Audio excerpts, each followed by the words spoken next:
At just 15 years old, Milka, not her real name, from Malawi, has already endured what no child should ever face: an abusive marriage. He would get drunk, then beat me. When the child protection group heard about it and began planning to intervene, they insisted I was still of school-going age. But by then, I had already dropped out of school when I got married. When her husband learned that a team supported by Plan International was investigating the violence, he reacted with anger. He chased me from his home when he heard about it. After that, I went back to my parents' house and decided to return to school.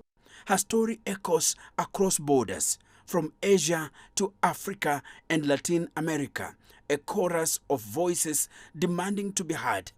She's one of millions of girls around the world forced into marriage before adulthood, their childhood stolen by custom, poverty, or lawlessness.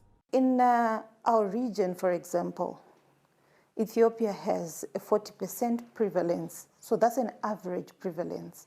In some particular states, it's even higher. In Zambia, where I work, we have a 29% prevalence. 1/3 of girls are married before they are 18. So we also have a high prevalence in countries like Mozambique, which has 53% prevalence. So we see that the issue of child early forced marriages and unions is not going down. Every year, an estimated 12 million girls are married before their 18th birthday. That is one girl every 3 seconds.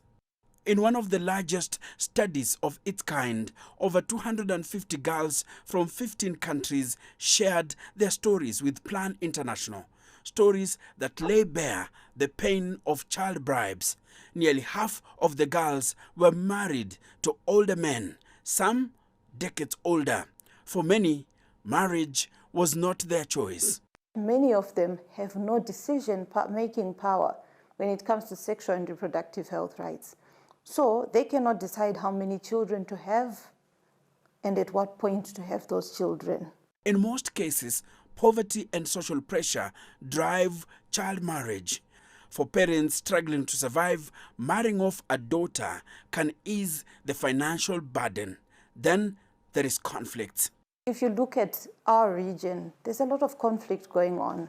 If you talk about areas like Sudan, South Sudan, there's a lot of refugee populations going across all these countries. So there's a lot of desperation in those girls and looking for an escape of their current situation, such that anyone who seems to provide any relief to them is an opportunity to get out of that situation. But despite the alarming situation, girls like 23-year-old Eman are rising to champion for the rights of girls in their communities. The programs are currently in place to make it harder to marry children in our village.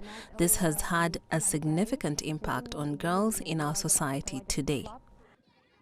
Eman, who works in a refugee camp, says child marriage is not tradition, it's not protection, it's a violation. Enoxikolia, CGTN.